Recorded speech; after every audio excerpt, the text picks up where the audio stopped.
Good morning, everyone. My name is Dave Miller, and I'm a National Market Manager with Graybar, and I'd like to welcome you to the Graybar's G2 Talk presentation on how LED lighting can make you a warehouse rock star.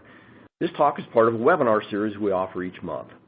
We have a great discussion lined up for you today, but before we get started, I'd like to cover a couple of housekeeping items. First of all, if you were one of the first 50 people who joined this presentation, you will receive a coupon for a free cup of coffee courtesy of Graybar as a thank you for your time today. Also, take a quick look at the bottom of the screen. You'll see a box for Q&A. Feel free to submit questions throughout the presentation. We'll address as many questions as we can at the end of the presentation. Lastly, our G2 Talks are all archived on the graybar.com website, so you'll be able to view the presentation again, or please recommend it to others. Today, we're happy to team up with GE Lighting. Graybar is a full-service distributor, energy product specialist, and we work alongside a GE to provide the latest lighting technology to help provide significant energy savings and ease of installation. Visit graybar.com to learn more about our solutions and our great manufacturers like GE Lighting. At this time, I'm happy today to introduce David Crowe. David is a senior lighting specialist at GE Lighting Institute and has been with GE for more than 30 years. He came to GE as a student co-op in HID engineering in 1981 and then joined the company in a full-time position in 1983 after graduating with an electrical engineering degree from Cleveland State University. In his career with GE Lighting, David has served as a design engineer for metal halide lamps, as a project leader in compact fluorescent lamps, and as a product service engineer for HID lamps and ballasts. David is a member of Illuminating Engineers Society of North America, IES, and is lighting certified LC by the NCQLP. David joined the Lighting Institute staff in 2009. So, without further delay, I'll turn things over to David for our presentation. Hey, thank you, David, and thank you for that very nice introduction. I would like to jump right in here to the presentation and address the first topic. And the first topic, quite simply, is why LEDs? And the answer has many parts, but I'd like to focus in on the items that I have on these next few slides. So, as I move back to the slide, I clicked too many times. LEDs are pretty much on everybody's mind. Everybody wants to know about them. They want to know how they can help save money, maybe cut maintenance. And I think that in the warehouse and distribution marketplace, for those of you who are on the phone here, we are reaching actually a peak of installations right about in the next year or so. So a study was recently done, and what they found was that LEDs in high bay applications, such as warehouse and distribution centers, are going to be peaking at $17 billion in 2017. There's a projected increase of almost 8% just this year, and we'll get those final numbers hopefully in the next month or so. But at the end of the day, the industry is adopting LEDs wholeheartedly. They realize the advantages of them, and that's one of the reasons that we're doing this presentation today with Graybar, is because we want to make sure that those of you on the phone are aware of all the benefits and the fact that if you haven't adopted it yet, you're probably your neighbors have adopted it. As we look at the next slide, I've got a number of items here that will remind you of why LEDs are so popular. In a high bay application, there's a lot of need for good lighting, and we need to get that light in the right place, enough of it, and not have too much glare. And what we're finding is that because of the rapid adoption of LEDs, we're actually being able to provide better solutions as well as lower cost and lower maintenance. So understood that Cost is always probably number one on everybody's minds. What's it cost to buy this thing, and what's it cost to operate it? Good news is prices are falling. And what's it cost to operate it? Well, it's going to cost probably a lot less than what you're paying to operate your current system. The benefits are multifold, like I mentioned before, but I can just mention a few. Controllability. LEDs love being turned on and off. They don't mind being dimmed, and they're the perfect solution for implementing a control system because they're instant on and no warm-up time. You couple that with the low maintenance and the long service life, you've got a situation where it's kind of hard to deny that LEDs haven't come of age. LEDs are showing up across the industry, certainly in warehouses and in distribution centers, but really across all industrial applications. And if we start adding up the amount of square footage in those particular markets, we find that there's over 2 billion square feet globally.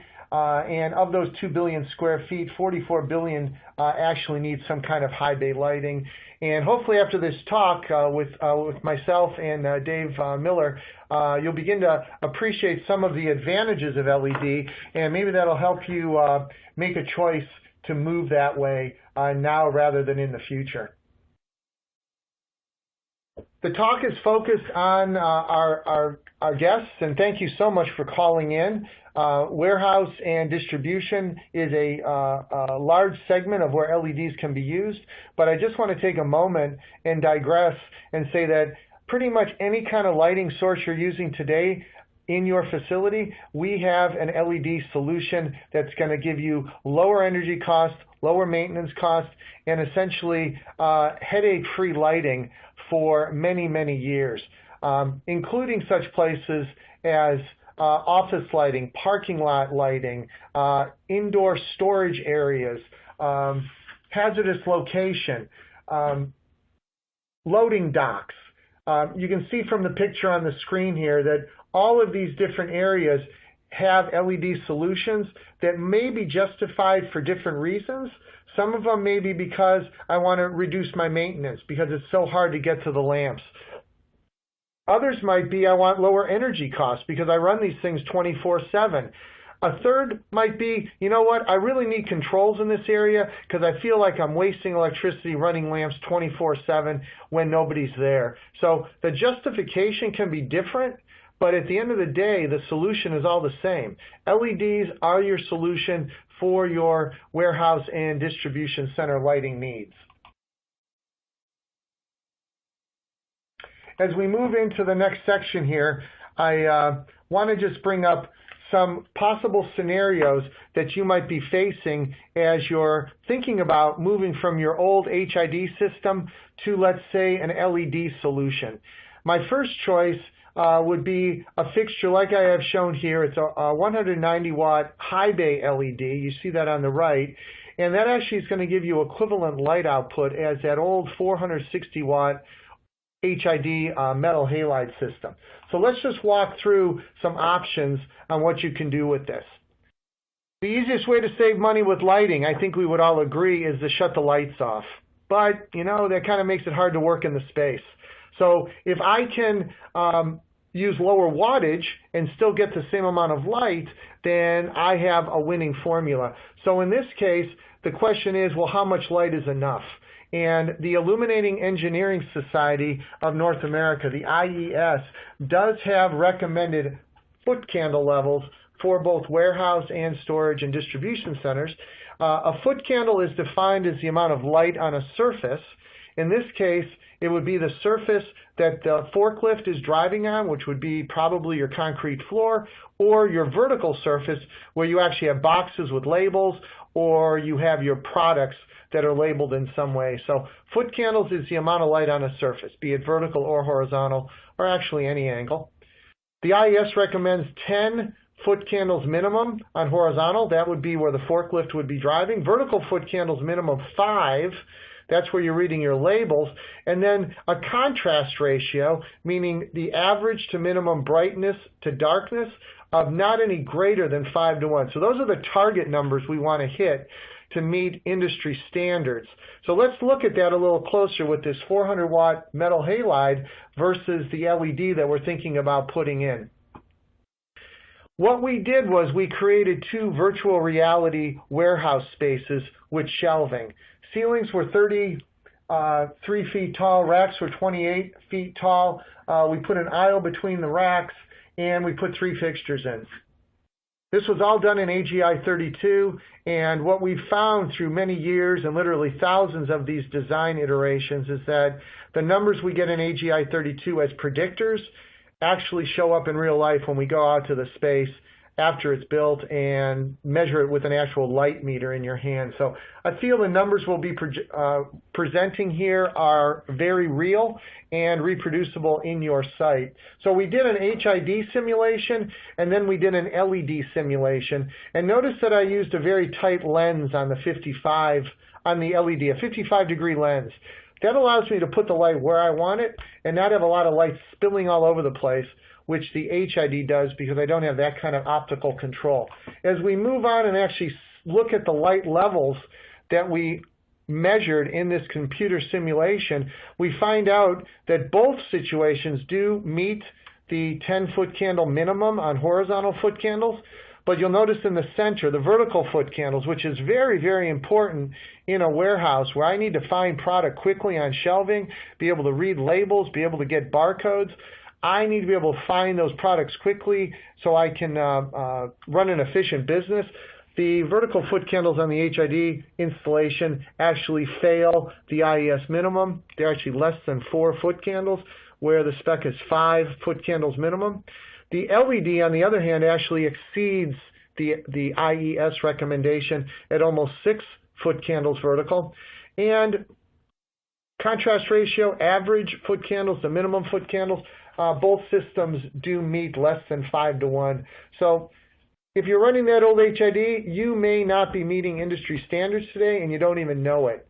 What we can do is we can come in and evaluate what you've got. We can evaluate what we think you need, and we can come to an understanding on what is the proper lighting for you and for your workers so that they can do their jobs more effectively and more safely.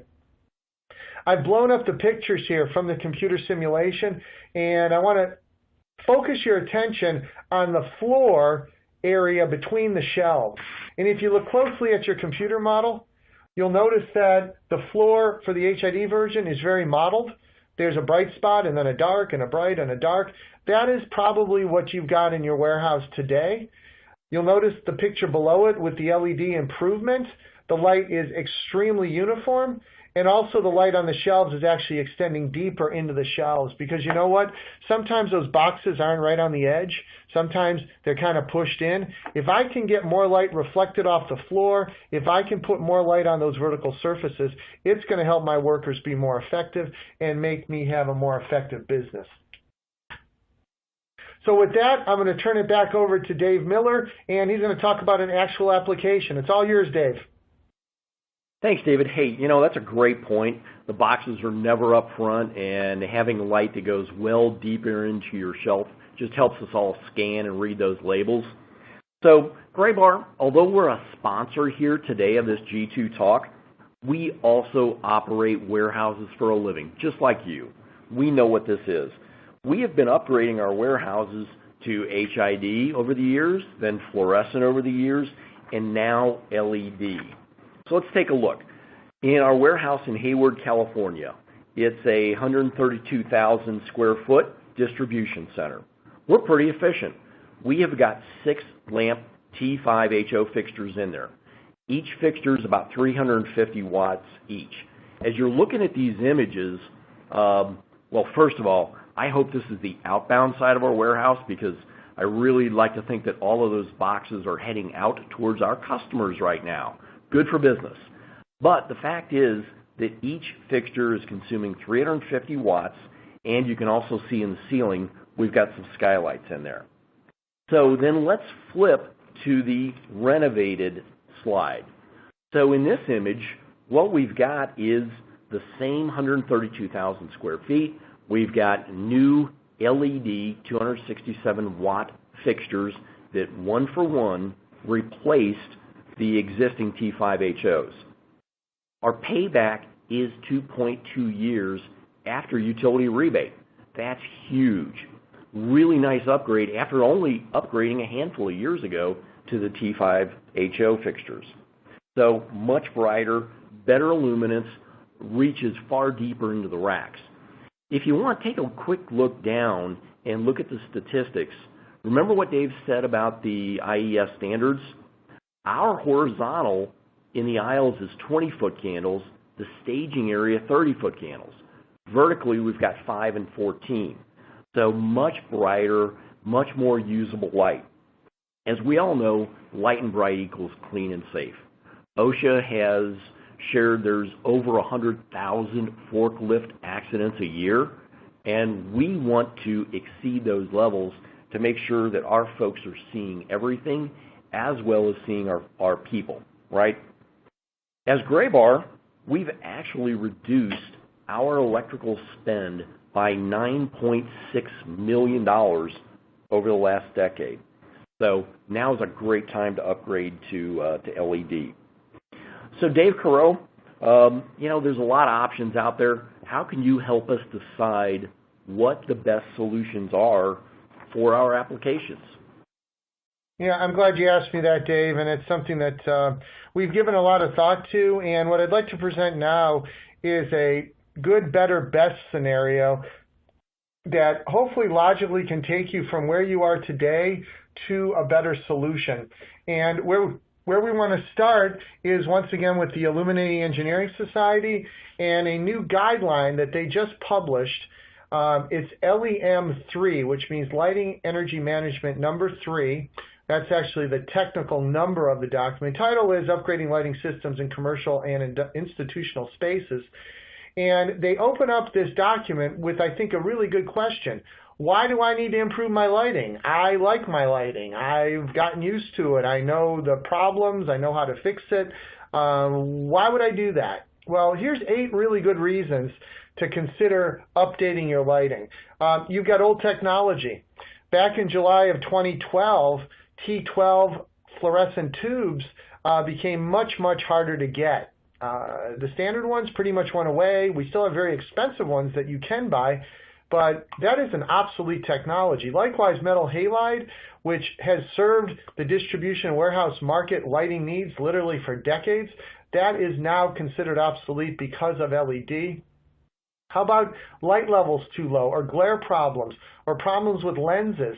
What about the need of operators having higher light levels than they've needed before, or dimming the lights in the back, or shutting the lights in the back of the warehouse or distribution center where I don't need all that light all the time because I'm only accessing those parts of the building 3-4 times a day. So maybe shut the lights off back there or dim them, for safety reasons. I don't want them off. The other thing is that something that we have pushed in retail and in institutional lighting and in office lighting is something called layers of light. So the thought is, instead of lighting my entire facility at one light level, I would rather light it to a lower general light level, like along hallways and other access areas, which is totally safe and within industry standards. But where I need more light in order to get whatever the job is done effectively, that's where I put in an extra layer of light to add to the ambient light, and then those give me the light level targets I need for whatever job needs to be done in that specific place. So I put high light levels where I need it, but not where I don't need it, and I provide a general ambient light everywhere else. It's a way of lighting your warehouse or distribution more effectively and more efficiently, cutting your electrical load, but not decreasing in any way the ability to do the job in that space. As we move to the next slide, what I want to do is go through the good, better, best scenario. So if I'm looking at just simply wanting to do my quickest HID to LED solution, what I might choose to do would be to take my old HID fixture, and in this case it would be a 400-watt metal halide, and I now have commercially available 400-watt LED replacement light bulbs. In this case, I do no rewiring on my fixture. I simply unscrew that old glass metal halide 400-watt light bulb, and I screw in the exact same socket the LED replacement. Instantly, I go from a 460-watt load on my line down to a 200-watt load. I also reduce my energy from $220 a year to light that fixture to less than $100 a year to light that fixture. And you'll notice I'm assuming about 12 hours a day and 12 cents a kilowatt hour. We can adjust this for your own personal or application. The other thing that I think is really important to point out is the fact that the HID lamps at 50, they'll have 50% failed in about 5 years. Okay, so you can assume half of them are burned out at rated life, which is 20,000 hours. On the LED screw-in replacement light bulb, I have essentially no failures in 12 and a half years.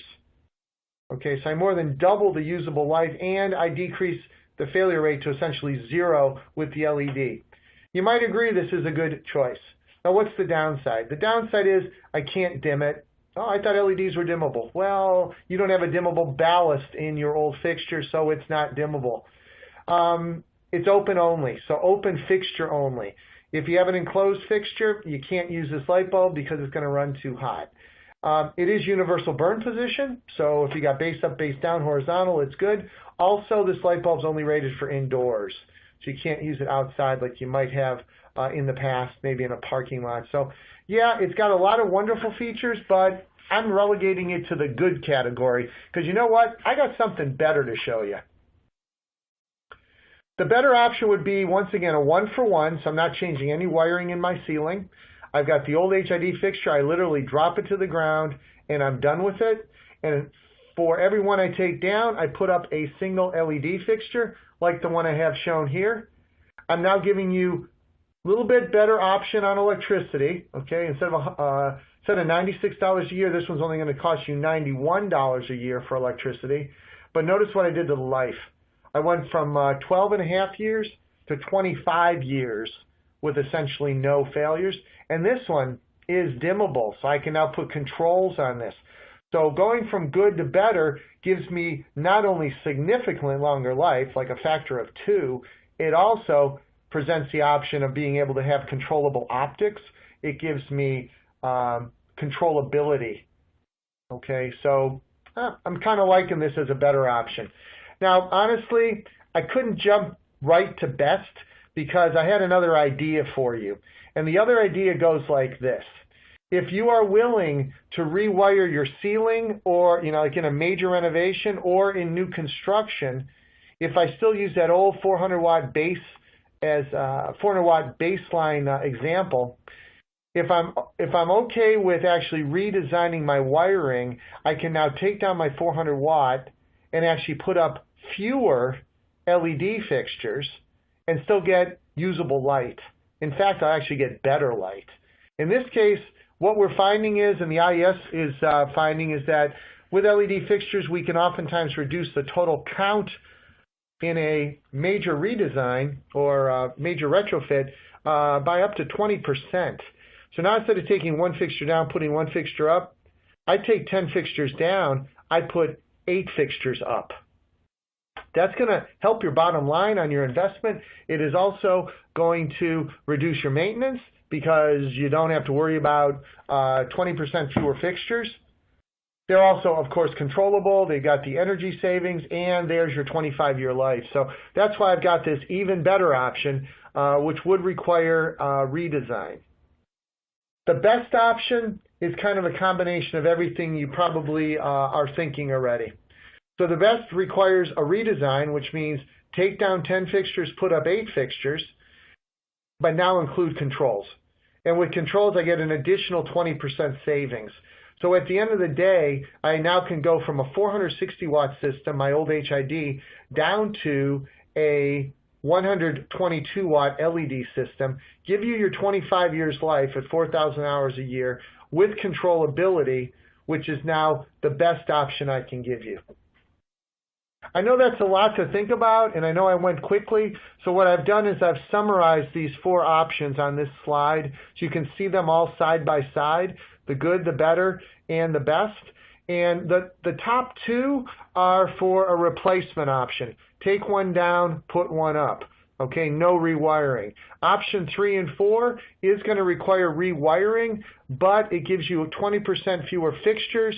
Typically, we'd have to do an actual layout to tell you what your savings would be. And with option 4, we not only have reduced the number of fixtures, but we've also added controls. Now, if you're thinking about savings, boy, you know, that first one looked really good up front, 56% savings. That's pretty darn attractive. But wow, look at the savings on option 4.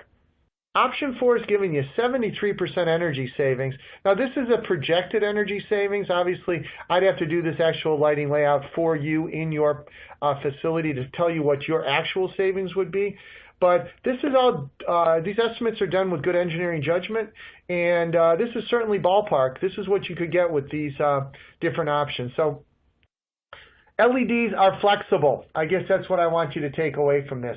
We can get you into LEDs at a 56% energy rate or energy savings rate, or I can get you in at a 73% or something in between that. Once again, it's up to you and what your budget is and what you're willing to do regarding your facility and rewiring it. Let me talk about controls next. I've mentioned that getting controls into your system can give you considerable savings.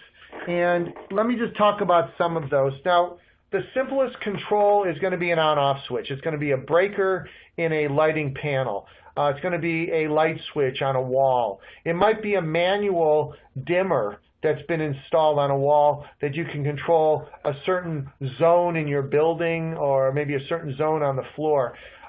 What I'm proposing here is to go with hardwired controls. So instead of having us, you know, the people that are working in the space actually manipulating the controls and trying to get some advantage, what I'd really like to propose is putting in automatic controllers that make sense for your facility. And one of the areas that we're finding the greatest benefits with controls is with daylight harvesting. So what's that mean? What that means literally is using the sun coming in through windows and skylights to actually add to the lighting in the space, which now allows me to reduce my electrical load with the free sunlight. So being able to harvest that sunlight, and with different techniques like light shelves and other things that we could actually look at for your facility, we can actually push that light farther in to the room, further in from that outside wall where the window is. And that coupled with photocells would then allow the lamps or the fixtures in your ceiling to automatically dim but still maintain the minimum foot candle level, light level, down at the floor where y'all are working. Okay, so the thought is, if the light from the window's coming in and it's free, why wouldn't I use that to supplement my electric load and therefore allow me to dim my lights? What the IES is finding is that you can actually drop your electrical loads 30 to 70% with daylight harvesting, which is pretty amazing. So if you have a building with windows and other skylights and other light transmitting surfaces in your building, something to really, really look at. And with LEDs, because they love to be dimmed and love to be turned on and off, you not only are getting all the energy savings, but you're doing absolutely no harm of any kind to the LED or to the driver, because they really don't mind being dimmed or turned on and off. Now, in addition to the daylight harvesting, I would then recommend traditional controls, such things as occupancy sensors, vacancy sensors, some type of motion detectors in various areas in your distribution centers and warehouses, where you're literally turning the lights on only when people are in the space and dimming them when they're not, or shutting them off when they're not. And when the sensors are placed properly, we call that commissioning, chosen properly with the right lensing, we can put sensors in high bay applications, and we can control individual aisles, sections of aisles, where if you have very long runs of shelving, we could have 2 or 3 sensors on it, and when a forklift comes into that aisle, maybe the first 30 feet would be lit. If they proceed down that aisle, Then the next sensor kicks in, and now you've got 60 feet lit, and so on and so on. So it can be done segmented. Whatever makes sense for your application, the electronics are there today. We then couple in wireless technology, where these sensors wouldn't have to have wires run to them because the sensors are built right into the fixtures, and communication is actually through the air with something that's similar to Wi-Fi. Typically, it's like a Zigbee kind of a communication indoors. And that now allows you to control the fixtures from an on-off and from a dimming standpoint, either with controls or, let's say you want to turn your lights on in your factory in Kansas City and you're sitting in Cleveland. You can actually get on the computer, and since your system is tied into the internet and it's wireless, you don't have to run any wires to your fixtures, turn them on and off. You can now control your fixtures from anywhere in the world as long as you've got a computer that's connected to the internet. I mean, this is pretty extraordinary capability. Once the fixtures are on, then your controls are the ones who dictate whether they're dimmed or at full brightness, depending on the motion in the space. So that kind of controllability, that kind of predictability now allows you to better budget and understand how your lighting is going to actually be consuming energy. So don't ignore controls. Honestly, with legislation that's going across the United States, we're coming to the point now where we're not going to have a choice. We're going to have to use controls. If you live in California, you know what I'm speaking of with Title 24. My thought is, why wait for the legislation? Why not get my 20, 30, 40% energy savings with daylight harvesting and motion detectors today? Why do I have to wait to be told to do it when I know that I can do it today and get all the benefits from it? So something to consider, and please always include a controls discussion with any kind of a lighting upgrade, either indoors or outdoors. With that, I'm going to turn it back to David. And David, can you tell us about how we can reduce that higher cost on fixtures? What's one way to do that? Absolutely, David. Thank you. And again, thank you for not only sharing the IES standards, helping us understand what those options are, and getting us some real evaluation points that we can use as we look at the various different solutions that are out there.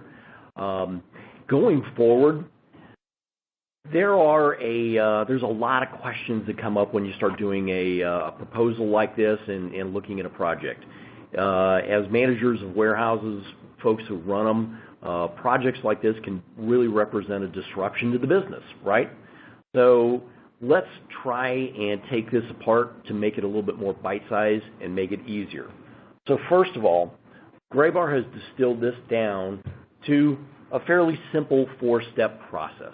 We're doing it for ourselves, and we're going to bring that knowledge to our customers. First thing we do is have an in-person discussion with you. We'll come out, take a look at the facility that exists. We will look at the fixtures that are there, the lighting, your current lighting systems, control systems if they're there. And based on what you have existing in the space and an initial evaluation of lighting standards, it makes it pretty easy to have a preliminary discussion about what the project could look like. So that becomes then our assessment. If you, as a customer, are interested in taking that next step, we will come in with a professional software. We will do an assessment of the facility. We'll look at the fixtures. We will take the actual wattages. We'll take lamps, verify what the wattage is per fixture, how many of each type there are. We'll look for things like your electric bills. We'd love to have 12 months, figure out what demand charges are, kilowatt hour rates, have that actual data that we both need to depend on. Then we'll go back and make a design recommendation. The design recommendation is, as Dave said, really is not as simple as you've got this, here's what we would suggest for you. Some of the factors that go into that design recommendation obviously are a good, better, even better, and a best scenario. You have multiple choices, and it's our job to make sure that you're aware of those choices and then what the implications are. Next thing is that in that upgrade design, we have to take into effect Factors such as how long does it take to install a fixture? How easy is it to retrofit? What does the utility prefer in terms of rebates? And then also, what different applications are there for standards? Think Title 24. All of that comes into the design recommendation. At that point, we'll build a solution or a handful of solutions for you and come back with a CFO-level proposal. It'll not only get into the technology and the benefits of greater lighting, but it'll also provide the dollars, the specific payback, ROI. We will provide the various metrics that an owner would want, a manager of the P&L, or a CFO in order to evaluate the financial metrics. So there's two different angles, right? First is quality of light and its impact on your facility, and the second is the economic impact on your facility. And then the third metric is the maintenance aspect on your facility. We'll help you understand and have exact data on all three of those. So if you like what you see and you want to move ahead, we'll begin project management. At that point, if you have a contractor who you believe in and want to do the work, great. If not, we know some good local contractors and we can make recommendations for folks to install the fixtures. We can also help you recycle the existing fixtures and lamps and ballasts. Third of all, if this just doesn't really match your CapEx cycle, we have Graybar Financial Services. The job of Graybar Financial Services is to help provide a lease structure so that you go cash flow positive day one. And knowing what those rebates are from the utilities, if they do exist, we factor all of that in so that you've got a simple, clear to understand financial proposal as well as know where your ROI is going to end up.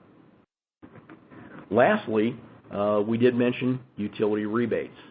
Graybar will go out and work on your behalf to obtain those, identify and obtain those rebates. And then, after the job, we'll help you understand and measure savings. There's a couple ways to do it. First is simply the wattage, old fixture, new fixture. But if you'd like, we can provide metering that will give you exact output. That's possible as well. So let's dig a little bit deeper into rebate capture. This is often 10, 20, 30% of the expense of an entire project.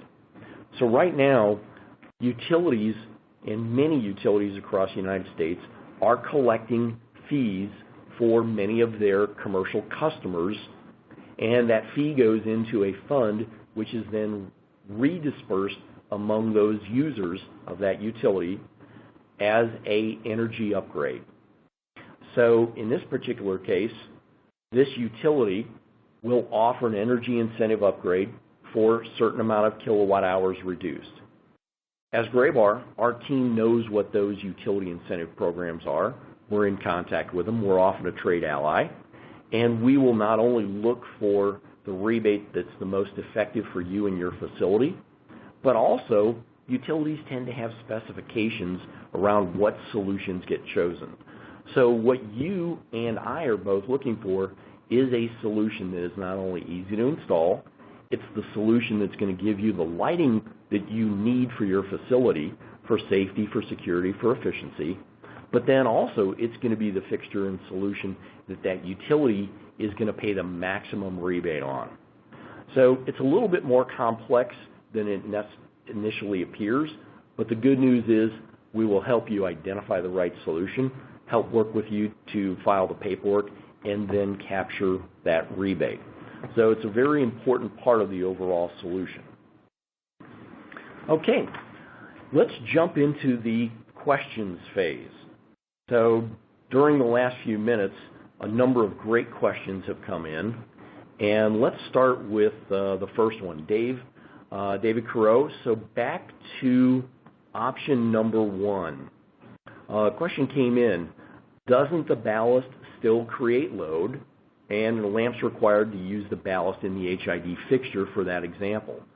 So that's that 200-watt lamp in a 400 watt HID fixture with a ballast that consumes a total of 458 watts?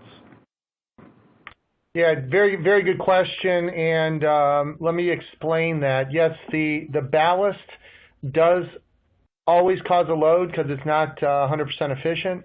So, total disclosure, the light bulb, the HID LED replacement, so that LED light bulb that we're proposing you put in your socket, the light bulb itself actually runs at 165 watts, and then the ballast losses are another 35. So that's how I get to 200 watt system on the LED option versus 460 watts on the old metal halide. So it is an apples to apples. It is system versus system. The lamp 165 and the old HID ballast is going to run about 35 watts. It's going to depend on the ballast you have, so your energy savings may vary, but this is ballpark. So it's going to give you that kind of level of savings. More than half your power most likely will be saved. Okay. And then Tyler asks, what are the model numbers of those replacement lamps? How do you find them easily? Well, once again, good question. For the GE website, we'd ask you to go to www.led.com. So light emitting diode, led.com. That is going to give you access to all the part numbers and all the products that we talked about today. Absolutely. We'll also have a link on our page back over there as well and have those particular options shown. So, David, do LED fixtures have color shift? Right now, the industry is still relatively young, and what we're finding is that the key metric that is going to be a life-determining metric is lumens, and that's why the industry is still focused on an L number. So we give you an hours and then like L70 or L85, and we as an industry have agreed that lumens is your life-limiting factor. Now, if a fixture is run past rated life or even during rated life, certainly there could be some color shift, and the extent of that is literally being learned as we burn these fixtures out past our test period. And it is possible. It's absolutely possible. And is it life limiting? Once again, it depends on the application and how severe the color change is. But the industry is looking at that, but honestly, we don't have it quantified yet. Okay. And then actually we had a similar follow-up question. What are the color options for LED fixtures? Well, the beauty of LEDs is they can have pretty much any color we want. So what I'm seeing typically for high bay industrial, so warehouse distribution center, is you're going to have 3,000, 4,000, and 5,000 Kelvin, probably within that range. Probably the most familiar to you would be 4,000 Kelvin because that's just about where a 400 watt metal halide is. Okay. Interesting angle. Can these fixtures, like the Albio, be used outdoors? Okay. The answer is some of them, not all of them. Be very careful with the specification sheets. What you want to look for is an IP rating on the fixture. If the fixture is rated IP65 or IP66, then it can be used outdoors. If it has no IP rating at all, then it most likely is a damp and dry application fixture, which means indoors only. Okay, thank you. Now let's go back indoors. So question is there a wireless control available for LEDs indoor? I know you touched on that, but can you talk a little bit more about wireless and how that works? Yes. As we move into a world where controllability is going to become something that's standard, for as much a reason as it saves energy as we're forced to do it because of legislation, wireless control is going to be the preferred option because there's no additional cost for installation. I don't have to pull those low voltage wires, and in industrial situations, those low voltage wires have to be in conduit, so it does add a lot of cost. So wireless indoors becoming the standard. The way it works is similar to the way Wi-Fi works in your home or in your office. You've got Wi-Fi units installed in various places in the building, and they pretty much blanket the area.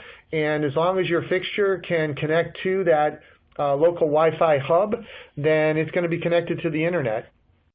And there's different communication protocols that are specified by the IEEE. Some are going to be higher security than others.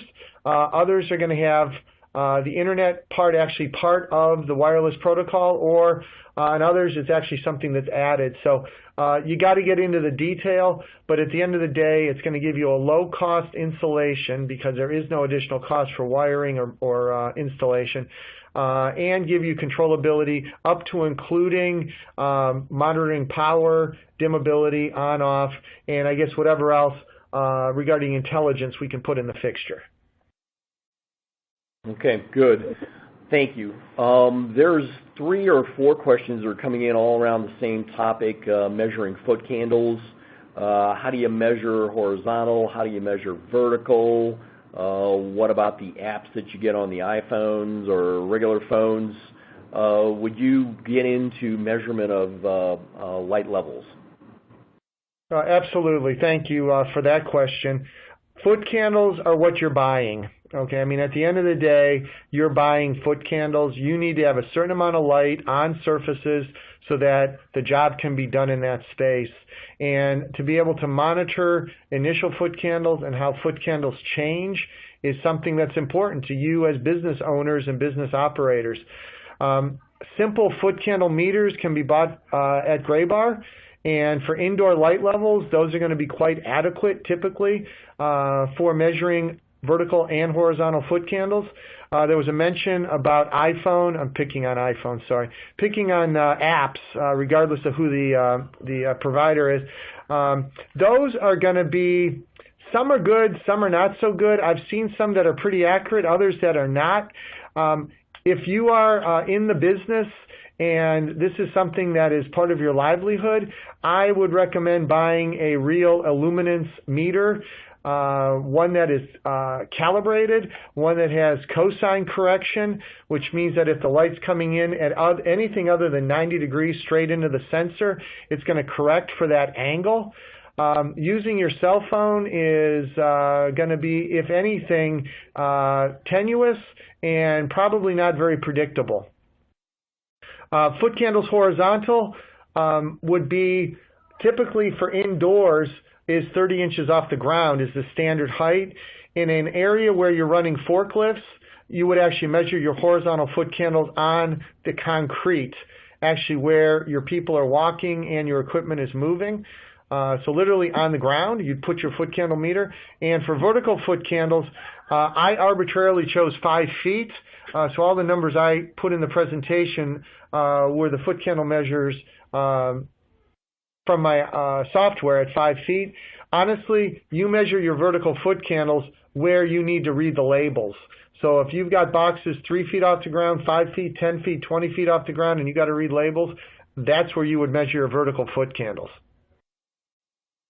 Okay, thank you. And then there's a question along the same lines. Actually, a guy I know from the past, Leo, is asking about the difference in lumen from an HID fixture versus LED. And can you also talk a little bit about the new color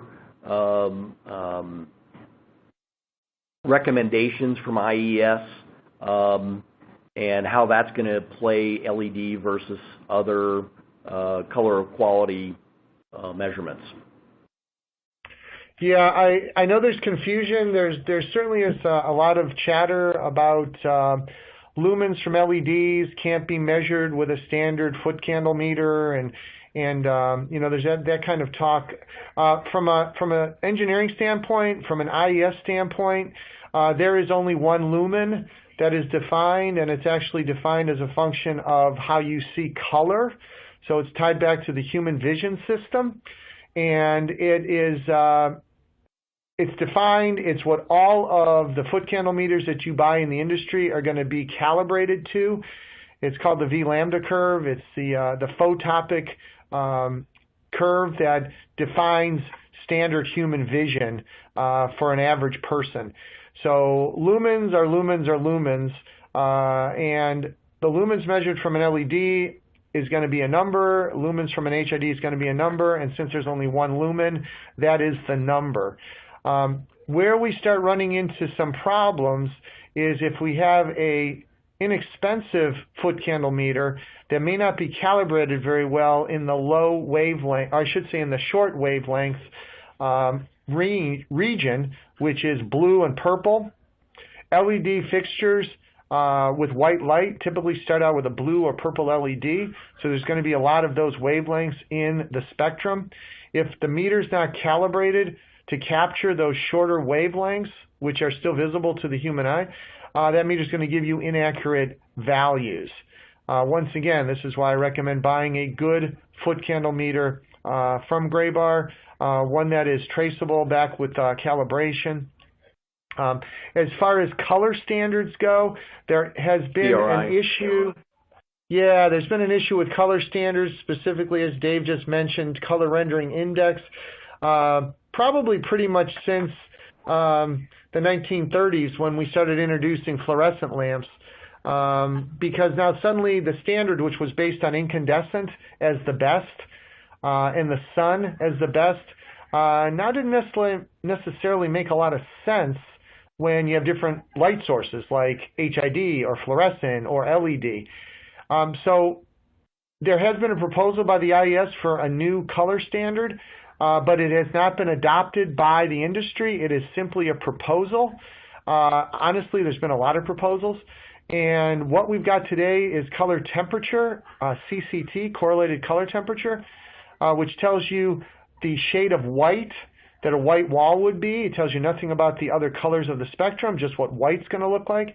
And then there's color rendering index, which is a standard that goes back to the 1930s that was actually developed in Europe. And those are the two standard color metrics that are used today.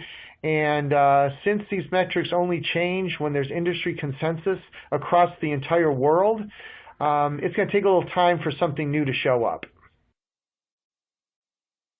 Okay. Then jumping back to that HID, like an HPS fixture, one of the questions came in, do you have a retrofit that would be appropriate for uplighting an outdoor application that's currently an HPS mogul-based lamp? So a couple implications within that question.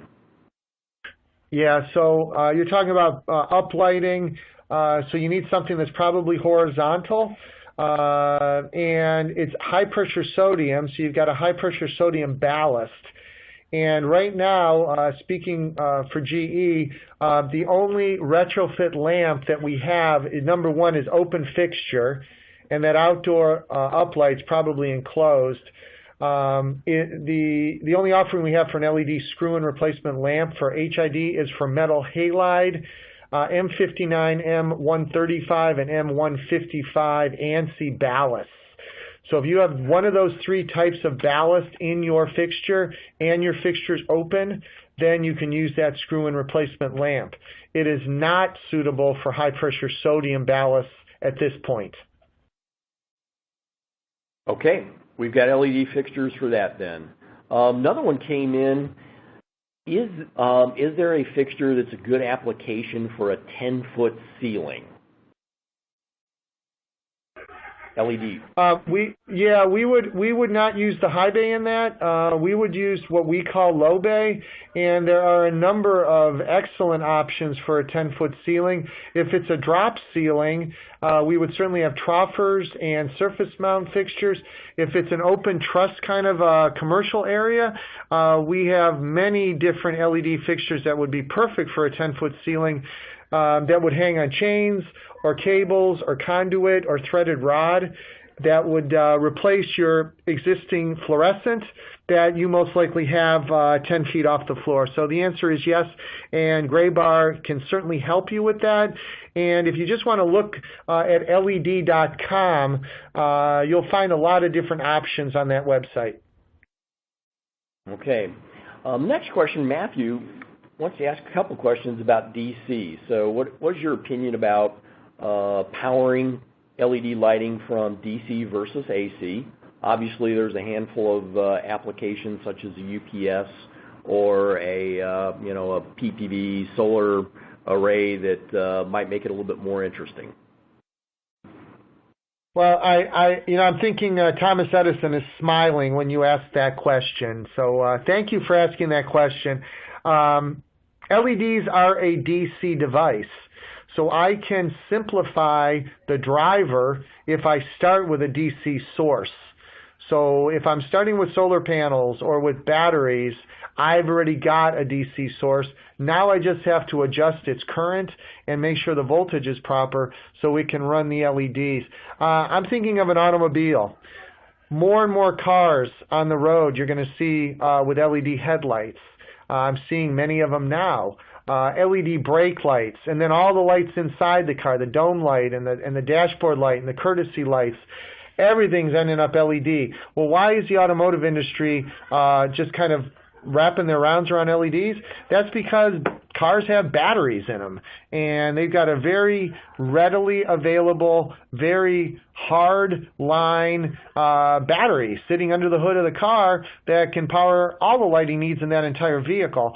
As we start putting more and more LED systems into buildings, we will undoubtedly start putting LED systems on DC lines that are actually running the buildings.